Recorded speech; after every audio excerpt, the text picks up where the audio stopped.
আজকে আমরা এমন একটি ক্রান্তি সময় পার করছি, যে সময় একদিকে ইসলাম এবং একদিকে কুফর। আজকে সমস্ত ইসলামিক দল এক কাতারে এসেছে এবং ঘোষণা দিয়েছে আগামীর পার্লামেন্টকে আমরা ইসলামের পার্লামেন্ট বানাবো, এবং অপরদিকে এক শ্রেণীর লোক ঘোষণা দিয়েছেন আমরা শরিয়া আইনকে মানি না এবং এই দেশে কোনো মৌলবাদের উত্থান আমরা হতে দেব না। প্রিয় উপস্থিতি, এই ক্রান্তির সময় অবশ্যই আমাকে আপনাকে আমাদের বিবেককে জাগ্রত করতে হবে। আমরা আসলে কোন পথে থাকতে চাই? আল্লাহ তাআলা বলেছেন পথ দুটো, একটা হচ্ছে আল্লাহর পথ এবং একটা হচ্ছে শয়তানের পথ। আমাদেরকে অবশ্যই সিদ্ধান্ত নিতে হবে আমরা কোন পথে থাকতে চাই।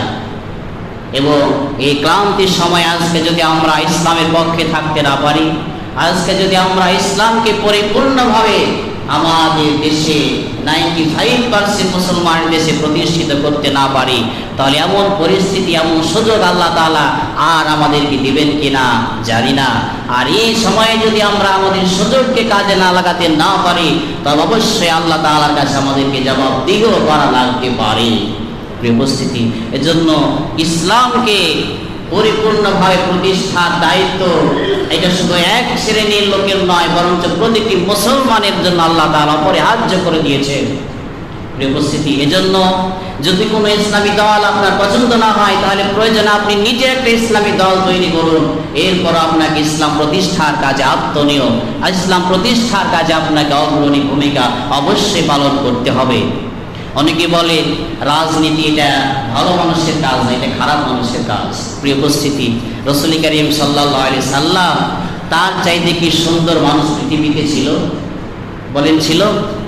রাসূল করিম সাল্লাল্লাহু আলাইহি সাল্লামের চাইতে সুন্দর মানুষ পৃথিবীতে তো ছিল না, বরং আরবের লোকেরা তাকে আলামিন উপাধি দিয়েছিল, বিশ্বাসী সত্যবাদী উপাধি দিয়েছিল।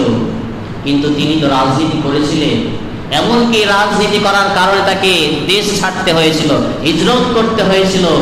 এমনকি কাফেরেরা তাকে প্রস্তাব দিয়েছিল, মুহাম্মদ তুমি যদি আরবের সবচেয়ে সুন্দরী নারী চাও, তোমাকে সুন্দরী নারী দিয়ে দেওয়া হবে। এমনকি তুমি যদি কোনো অর্থ সম্পদ আলা হতে চাও, তাহলে আরবের মধ্যে সবচাইতে ধনী ব্যক্তি তোমাকে বানিয়ে দেওয়া হবে। এমনকি তুমি যদি কোনো নেতা হতে চাও, তাহলে বলো আমরা তোমাকে একটা নেতা বানিয়ে দিই। কিন্তু আল্লাহ রাসূল কি বলেছিলেন?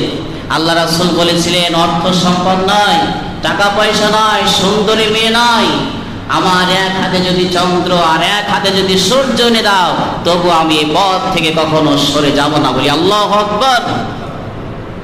প্রিয় উপস্থিতি, এজন্য রাজনীতি মানে শুধু টেন্ডারবাজি, চাঁদাবাজি, শয়তানি, বদমাইশি, মাস্তানি, খুন খারাপি নয়, বরঞ্চ ভালো মানুষেরও রাজনীতি আছে। তারা ইসলামকে প্রতিষ্ঠিত করবে, সমস্ত অন্যায় দূর করে, অবিচার দূর করে, জুলুম নির্যাতন দূর করে তারা এমন একটি ইসলামিক বিধান সমাজে প্রতিষ্ঠিত করবে, যেখানে ইসলাম প্রতিষ্ঠিত হলে কোনো সন্ত্রাস থাকবে না, কোনো চাঁদাবাজ থাকবে না, কোনো টেন্ডারবাজি থাকবে না। সকলেই ধর্ম, বর্ণ, জাতি নির্বিশেষে এমন একটি সুন্দরময় আনন্দ মুহূর্তে জীবনযাপন করবে।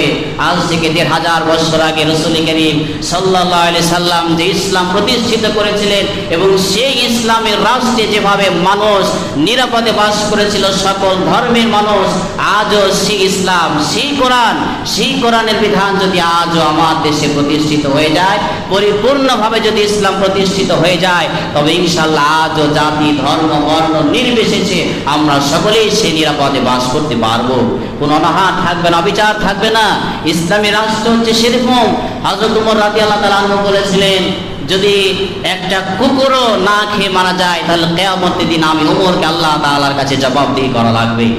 উপস্থিতি, যখন ইসলামী রাষ্ট্র চালু হলে যাকাত চালু হবে, নামাজ প্রতিষ্ঠা হবে, এবং নামাজ এবং যাকাত যদি প্রতিষ্ঠিত হয়ে যায়, তাহলে আমার দেশে আর কোনো দরিদ্র থাকবে না, কোনো ক্ষুধার্ত থাকবে না, না খেয়ে মানুষ মরবে না। আর নামাজ যদি প্রতিষ্ঠিত হয়ে যায়, মানুষের চরিত্র পাল্টে যাবে, মানুষ ভালো হয়ে যাবে।